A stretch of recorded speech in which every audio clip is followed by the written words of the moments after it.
Hello, and thank you for virtually attending this presentation. This is Daniel Jakob, and I'll be presenting EMUFI and the Ethiopic Endgame. In this presentation, I'll cover what is meant by an endgame for Ethiopic. I'll cover what EMUFI is and the role it would have to play in achieving this endgame. So starting with the problem stated broadly, there are still very many Ethiopic symbols in need of digital support in some way. This will sometimes mean character encoding, but it can also mean support by font technologies in other ways. Font technology in 2020 is very capable, and the OpenType standard gives us more than one way to cope with the problem of having a collection of glyphs to associate with a single code point. For example, there are multi-mastered fonts, there are stylistical sets, and other ways that I'm not even aware of. So determining the best approach for these use cases that we'll be reviewing is an area where we could certainly use some input from type technologists. So what I'll cover in this presentation is why there are still unsupported symbols, where they are coming from, what the MUFI project is all about and its role in all this, and then ask the question at the end, is this really the end? So a view of where we are and how we got here. Unicode 3.0 heralds the arrival of Ethiopic to the standard with the introduction of 345 symbols for the most widely spoken languages. Then with Unicode 4.1, another 116 symbols were introduced for smaller linguistic communities. And finally with Unicode 6.0, another 34 symbols were introduced for smaller communities still, bringing us up to 495 symbols, or about maybe the halfway point for the total volume of symbols that need to be addressed. Now just at a glance, we can see that there was an update every 5 years for Ethiopic, and perhaps Ethiopic is overdue for an update in Unicode. So what has happened since 2010 that's given rise to so many new symbols? Well, one of the really terrific things that's happened are these manuscript digitization efforts that have helped unveil symbols that had not previously been supported. Also, publishing in the Zema practice has revealed some knowledge gaps that we had back during the Unicode 4.1 effort, and knowledge gaps translate to symbol gaps. And then linguistic communities are feeling more empowered to take ownership of their own linguistic future. In the past, they had participated more as bystanders and accepted what was given to them, but now they're feeling empowered to do things on their own and are taking charge, though sometimes this means leaving Ethiopic behind for Latin script. In other cases, it means they want more Ethiopic, or they want their own Ethiopic. And then other changes in society as Ethiopia's economy has blossomed over the last 10 years. Well, by and large, new symbols are coming out of the manuscript digitization efforts that institutes have gotten underway with over the last decade, where we can now find online over 1,000 digitized Ethiopic manuscripts, many of which are several hundred pages in length and over 700 years of age or more. The bulk of this collection would be found from the British Library, and then at other institutes across the United States and Europe. Unfortunately, none coming out of Ethiopia yet, at least not online, though digitization there is underway as well. Well, initially these efforts were limited to just imaging the artifact itself and capturing metadata about it. So it's kind of akin to a modern-day microfiche, but at least online and in color. So as some of these efforts are starting to wind down or move on to a next phase, they're wanting to transcribe the text found in the images, transcribed as editable text. Text you can copy, paste, and search. So this is being done either manually by just retyping it, or through OCR-based approaches and employing some of the latest machine learning techniques that have been developed over the last decade. But once a character is recognized, what they're discovering is that there's no symbol to store it in. The symbol is not there from Unicode. So we have a category of Ethiopic script I'll refer to going forward as manuscript Ethiopic. It's this set of symbols found in scribal manuscripts that are not also used in machine-based publishing. When mechanical publishing came to Ethiopia at the end of the 19th century, these symbols did not make the transition to this new technology, and so have fallen into disuse. Though the manuscript research community may have well been aware of them, they were not an active participant in these earlier Ethiopic Unicode standardization efforts, with the exception of Oxford University contributing to Unicode 3.0. And of course, these early efforts had their focus on the primary spoken languages. So as a result, when a symbol is not available, what's happening is that the nearest neighbor visual substitute is made, which is not ideal and in fact is contributing to a bit of information loss. This also impedes research where text analytic tools cannot be used to their full advantage against symbols that just aren't there. Likewise, text search is limited. When a substitute is made and you have to search for that substitute, you'll find more search results than you really want. Some pattern frequency analysis cannot be performed when the symbols aren't there. So there's some amount of text analytics and research that can be done. Likewise, publishing suffers. We can't faithfully reproduce the original artifact with modern software, at least not readily, when we don't have these symbols. This is not just a hypothetical thing. In fact, on September 24th of this year, the National Endowment for the Humanities awarded a grant of $300,000 to a university in Texas to publish from manuscripts the Giz Old Testament, both digitally and in print. And so they will very shortly be confronted with this issue. When we get into manuscript Ethiopic, we can break it down to these categories: numeral glyphs, bichromatic rubrication, punctuation and utility symbols, ligatures and ethio-magical religious symbols, and then Zema literature, which comes from the manuscript tradition over the last 1,500 years and is still ongoing today. If in this video recording I've not covered all these topics, it's probably the case that a few of them were cut for time, and you'll find them in the PDF version of the slide deck. So getting into it, numeral glyphs. If you're familiar with Ethiopic, you'll be aware that there are 20 numerals in total.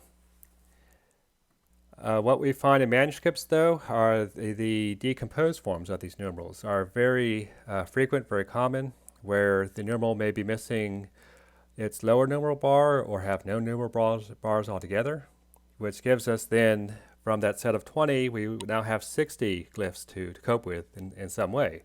That could be a font substitution, it could be stylistic sets, or something else. However you deal with it, there are 60 symbols to deal with. And in practice, they are found intermixed together.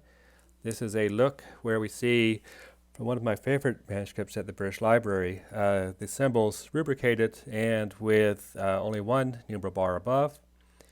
On the right, from the 13th century, a single numeral bar above again, but only on the first number in the sequence. The bar seems to have singled the context change to numeric context, and the second number did not then need it. Another look at my favorite manuscript, where we find the numerals without bars in regular use alongside the numerals with the bars. And note that they are rubricated. That, though, is not the most interesting thing we see on the page. What I think is the 21st number. This is a form of the numeral 10 when used in the context of 18. So for values between 11 and 19, I'll refer to it also as the conjunctive 10. Not only is it a new glyph, it's a bichromatic rubricated glyph, which is very, very frequent for Ethiopic numerals. And every time you'll find a rubricated or bichromatic rubricated glyph, you'll also find its inverse, as we see here. So then we have not just those 60 numbers to be concerned with, but with the additional 10, 66, and now with the various permutations that are found for bichromatic rubrication of numerals, we're up to 315 glyphs to cope with. There are many other, at least a few other potential permutations that aren't here, but we're only tracking those that are actually found in corpus. This does not represent all of the cases, but it's enough to introduce a new search problem where we have classes now of numerals. So if you were just to search over text and for the number 70, you'd want to have search results hit upon all values of 70, all presentations of 70. Or you may not. You may want to search for just a specific case of 70. So segueing into biochromatic rubrication now.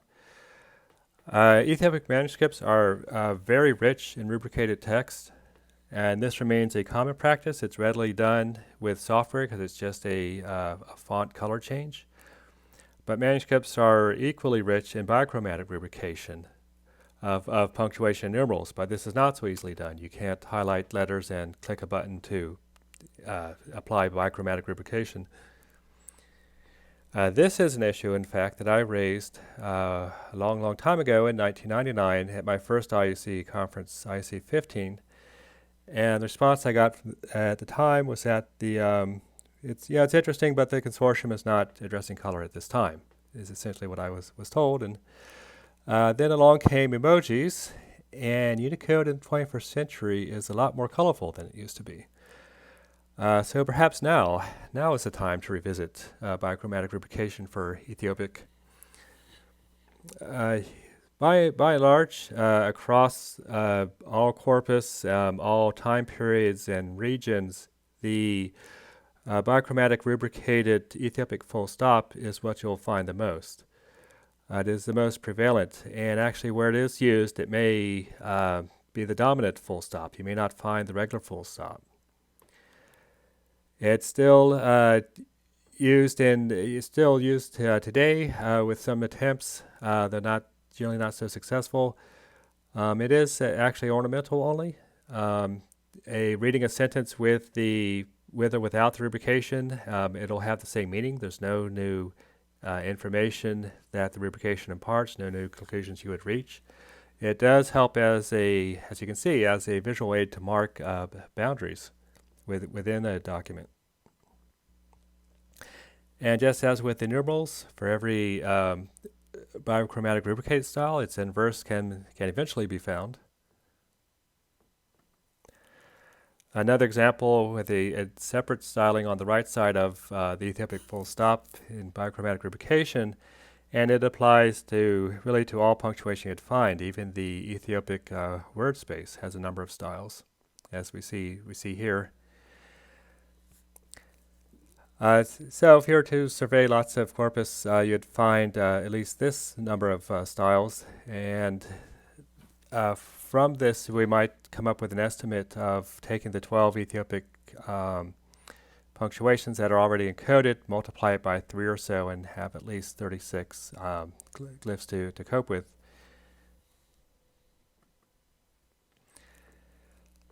So given the prevalence of biochromatic rubrication of Ethiopic, it is, I think there is a strong case for supporting it. It is the dominant feature in manuscripts where it is used, and of course it does, with it you better capture the visual aesthetics of the original artifact, much better than monochrome text would. And it is a deliberate act of the scribes to apply this rubrication. It is, they have some conscious intent behind it, and preserving that rubrication, I think, honors the artistic expression and decision-making of the scribe. And again, for research, for those parties that would want to analyze rubrication patterns, these symbols would be needed. Okay, moving on to utility symbols. What we see here is known as a MECFO mark. It's an inlined marker for a section change, and there are a number of styles for MECFOs. This is a 3-ring style that can be found, along with what we see here is I'll refer to as an Ethiopic tab. It's a spacer symbol.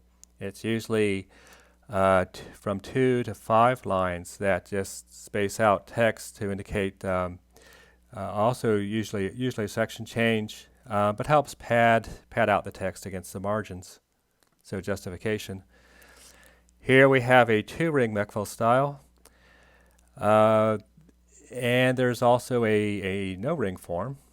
but with the arms. And what we see here also is a deletion mark, a rather irregular deletion mark in that it is 2 bars rather than the typical 1 bar you'd see on top over 1 or more letters, which is there to indicate that you should ignore what's below. So this is an accompanying style of a deletion mark, and making it even more peculiar is that it is a rubricated encompassing deletion mark. I'll look at some more. I believe this symbol would be another MUFI style, hasn't been through validation yet. And we see here for the first time coming out of the 13th century a Macerasha mark. So Macerasha is also very common. It marks the end of a section, and you'll see here that it'll line up along with the bichromatic rubricated full stops. It's just another visual aid to indicate the end of a section. And again, we find our Ethiopic tab. So very often it is used between the full stops in rubricated form to help, again, pad out remaining space to then be flush against the right margin. Other correction marks, in addition to the deletion mark, we have insertion marks for varieties that indicate that some left out text should be included at this point in the line, and they will point to where the insertion text should be found. It could be immediately above this line of text, or often it's off on any of the margins, and it'll point to the margin for where to go and find the text to insert, which is then a mental exercise. And so the Ethiopian manuscript community has indicated that yes, these things are errors, the deletion and the insertion. They want to preserve that error, and there's parties interested in studying error itself. Quick note here, we see a 3 with only a single numeral bar. The context is actually something non-numeric. We won't get into that. Ligatures then. The most universally found ligature is the Gazi ligature. Again, across many corpus collections, different time periods and regional periods, Gazi is found everywhere, in part because Gazi is part of the word እግዚአብሔር, the word for Lord or God. And then other ligatures can be found, but it's more like an order of magnitude lower in frequency. Whoops. There's a couple more. So magical religious symbols. So now's our magical mystery tour part of the presentation. So magic is an unfortunate word. It's not an ideal word for this practice because magic in the European context implies a little bit more hocus pocus, magic wand stuff going on, and that's just not the case in Ethiopia, though it's what the manuscript community uses. So ethiomagical text is a subcategory of Ethiopic manuscripts that is less well studied, in part because the expression of a good any good magician does not reveal his tricks. That's the case also for debteras who make a living doing this. They don't want to reveal their secrets and aren't so cooperative with researchers. The thing to be aware of is that primarily this is used for healing purposes, for anything from a headache to child labor pains and everything in between. This is something not endorsed by the Ethiopian Orthodox Church, though there is a inseparable integration of religion and magic here. So at worst, it'll be considered anti-Christian.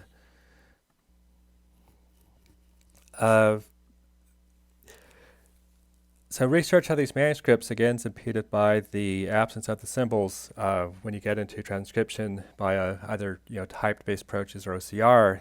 And there's a number of research questions that could more readily be answered if text analytic tools could be applied, had we the text to apply it to. So I won't review those at this time. This practice may be familiar to some of you who study old manuscripts. Coptic and Hebrew have similar traditions where you'll see some of the same shapes reappearing, and it would be kind of interesting to review if the same shaped symbols actually had the same magical purpose in these other traditions.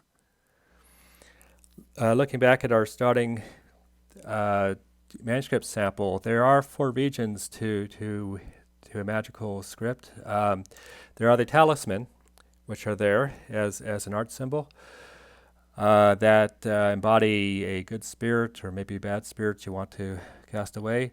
There's regular text, and then we get into what's known as the leg letters, which is not a really agreed upon name, but for lack of a better one, we'll call these leg letters.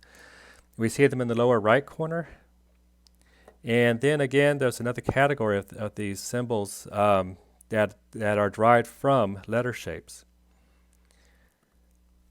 The leg letters themselves are somewhat challenging to deal with because they sort of blur the line between art and writing. They're not well understood linguistically, and their total quantity is not known.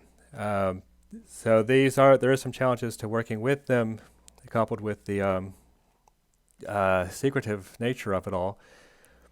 So when found in line in prosal text, we are now tracking these as written symbols versus an artistic item. So some of these symbols are used in a line of text along with regular writing symbols, and there will be some that maybe never are. So we find that out as surveys go forward. Just another view of this text in line with regular text. The pronunciation of it is something that it will be gibberish when spoken. There is a deliberate attempt to obfuscate the text, and you may need a decoding key to understand some of it. Actually, not in these samples, but in other samples, the practitioners will obfuscate their text deliberately, so their competitors cannot learn their secret spells. So it's not meant to be understood at a literal level. In this sample, I'm going to point out some of these characters that are recurring. So I want you to make a mental note of the 2 symbols we see here because they're going to show up again before long.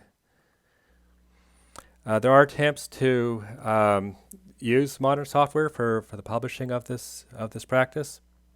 And what people have to, what they end up doing is taking images and embedding them in line with text because they're not able to type them. So there's a few books done this way now, and you can see the image quality suffers. Hopefully the medicinal value of it is not suffering. Okay, Zema literature, where I spend most of my efforts. The Zema practice is a 1,500-year-old manuscript tradition that survives as a manuscript tradition in the present day. They're published in bound books. It's still handwritten for lack of the needed symbols. Oops, come back. With Unicode 4.1, 10 of these symbols were introduced, and that, based on what we could understand well at the time, what's missing largely are the symbols that are something like a chord. These are combined or compound symbols where you take two of the others and combine them together. There was one of these.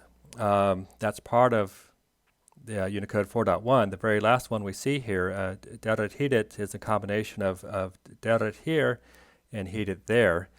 And chord is used loosely. They're not sung simultaneously, but in sequence. So largely, what's missing symbolically from this for this practice are more of these compound symbols, along with a few other miscellaneous ones. View here of a few of them in use. Again, we see our Ethiopic tab in use there. And what I would say about them is that some of these symbols, combined symbols, are actually more frequent than their regular base forms, particularly when we get into the combinations of 2 can be more frequently found than some of the basic ones. So roughly around 80 of these may be needed to fully satisfy requirements. With the XAMA practice, it's also essential to be able to put the numeral bars around letters, either a single letter or two letters together. I don't think three, but maybe three. This is a reference system. These are bait markers. And with a bait marker, it's telling you that this section of text will be sung in a certain tone, some melodic mode. And with the bait marker and the numeral you find here, this is a haleta number, you can go to an index and find out how many times you should sing the word hallelujah. So rather than write out hallelujah 10 times here, they use this encoding system. But the melody for reciting it is something you'd find in the index. So the numeral bars by themselves are needed to put arbitrary letters underneath, and then the numeral bars are needed in decomposed form for left pieces, middle pieces, and right pieces to be able to do extended combinations of them. This is not entirely unprecedented in Unicode. I believe something similar was done for Coptic a few years ago. So moving on. Oops. Our conjunctive 10 or our teen is found again in some of the XAMA documents. Actually here, though it's alongside a 2 or a 3, it's used in a non-numeric context. Note this combination of symbols 3 and 10 is not a valid number, and 3 is in reference to the number of alternative vocalizations in the interlinear space. So the actual context of the 10 symbol here is not understood, at least by me. It has a counterpart with the 2 arms, the Mekfel mark, the 2-ring Mekfel mark we found earlier, but now with numeral bars. Again, our tab symbol reappears between the full stops. Okay, so time to tell you about EMUFI and what it has to do with all this. So EMUFI, or the Ethiopic Manuscript Unicode Font Initiative, was undertaken to help catalog and encode these symbols, at least in the private use area for the manuscript community to make use of.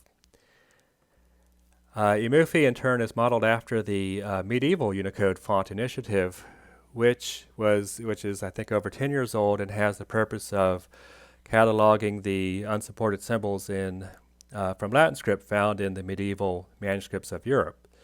So this group has been around for a while. They have a good relationship with the Unicode Consortium, and they coordinate for the medieval manuscript community the common use of the private use area to help with interoperability for the work that they're doing. So EMUFI sort of leverages that name recognition, and what would be true of MUFI for European scripts would be true of for EMUFI with Ethiopic. So all the same objectives are there. And with it, the project goes maybe a step further and provides a reference font that encodes the symbols in the private use area for the community to use and evaluate and test drive these symbols, make sure they're satisfactory. It's the intent of the MUFI project to work with the Ethiopian Standards Agency when the project has matured a bit and as applicable. The effort was introduced, launched in the middle of 2018 and introduced at the International Conference of Ethiopian Studies that year, and has been presented at 2 manuscript conferences since then. Quickly going over the approach. So the approach MUFI is taking is to establish first an inventory of symbols that need to be supported, and go through a review and vetting and validation process with the stakeholders from the manuscript community, and then to go about establishing where these symbols will reside in the private use area and how do they get treated, kerning pair, ligature, using stylistic sets or something else, Sometimes the answer is obvious and sometimes not, so help is always needed there. Each symbol gets a page of documentation in a document that's maintained along with the font. So the document here is a way of also evaluating the font, all of which is available through in a GitHub archive. So the documentation includes a name for the letter, a sample of its use, and references and a description for the stakeholders to review and agree upon. So right now there's maybe 300 symbols in the document with another 150 in the pipeline that should be fully documented by the end of the year. Then just a quick timeline of where things are. Started in 2018. COVID, of course, has thrown a wrench in some of these efforts. Some progress that might have been made. But we're hopeful in 2021 to have the inventory validated with all interested parties, and then we'll seek endorsement by institutes, not just the ESA, but some of the Ethiopian Studies institutes and parties like the Institute of Ethiopian Studies in Ethiopia, the National Archives, and so on. And then eventually those that seem relevant to make their way to the Unicode Consortium. A slide now for where you can go to find out more and have access to the latest project artifacts, such as the inventory document, the project font, and generally keep abreast of the latest goings on. This slide, of course, will be included with the published slide deck. So if we then were to support with font technology absolutely every symbol found in absolutely every Ethiopic manuscript, would that then be the end? Is that game over for Ethiopic? Well, it would be game over for the MUFI project. It would have nothing left to do, but Ethiopic really goes forever on. So long as there is a community using the script, Ethiopic is there to serve that community. So we're going to look now at a couple of changes that have come along since the last update in 2010, starting with a bit of a schism in the syllabary, which I'll refer to as the Garagi bifurcation. The Garagi bifurcation is a split in the syllabary where we have kind of a parallel syllabary there now. That is something brilliant, completely unexpected, and as such entirely Garagi. It got its start as far back as 2015, coming out of some PhD research. It was adopted by the Garagi Tourism Bureau first, and more recently by the Garagi Zone Administrative Council, which is the regional government. And this year has been deployed into the Garagi public school system, which serves as a field test. So potentially there's some feedback from this, from the educators, and some refinements made. And with that would go on to standardization at the national level through the ES781 standard. What we have here, we'll review it. Oops, too far. It's largely substitutions. These are simplifications in the writing system that were found to be supportive of education and better utilization of the script for Garagi languages. So some of the symbols that were there only for Garagi, called Sabat Beta in Unicode, are now substituted for symbols shared by other languages, but now overloaded with Garagi phonetics. In one case, there was a symbol where it's just a typeface change. This letter family was used only by Garagi languages, and it is satisfactory to just change its typeface. What this gives rise to then are orphan symbols that we see where substitutions occur. Those letter series within Unicode would no longer be used by spoken language, but then used for publication under the old orthography of Garagi. Other changes made for the labial-velar forms apply a common diacritic symbol as a mnemonic for labial-velarization across all shapes, save for the middle form we see here, the third form, where they will maintain the traditional form that's shared with many other languages. Many of the typeface changes that occur here are for letters that are in other languages rarely used or maybe had only been used for garage, so there's little consequence in changing the typeface. With one exception we find here where there is complications with doing a simple typeface change, and so 4 new symbols would be introduced. So considering these typeface changes for some of the labelized forms, we find a conflict or collision with other languages in only 9 cases, where the other typeface changes are not in conflict. We do have these nine occurrences. What this leads to then is that if you're providing a font for the Ethiopic font, you'd probably want to provide 2 for both parties. For most every language, you'd have 1 font, and then you'd have a second font for garage users that had these substitutions. So there are then 24 glyph changes that are important, and 4 new letters that have yet to be encoded.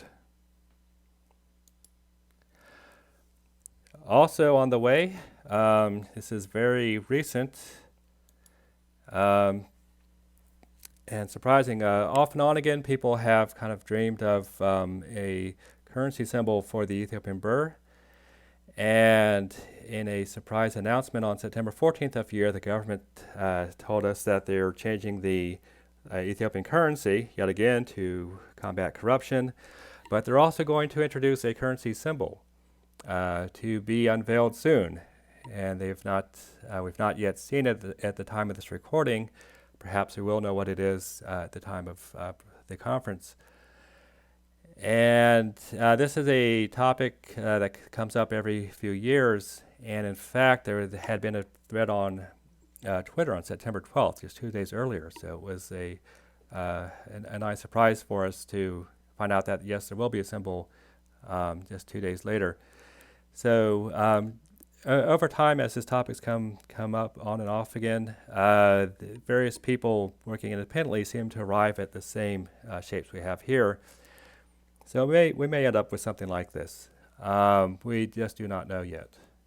And if Ethiopia does it, maybe Eritrea will want to follow likewise for its currency, the nakfa, to attempt to maintain the same level of prestige.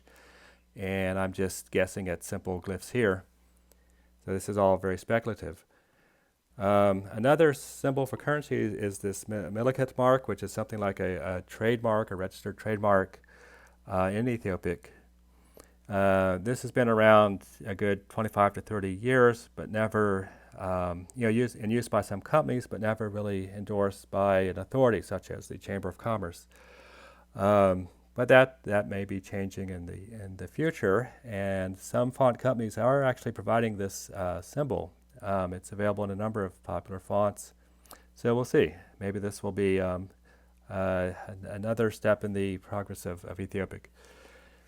So then, this is the end, at least of my presentation, and I have to thank a number of people who contributed to it in very, very significant ways.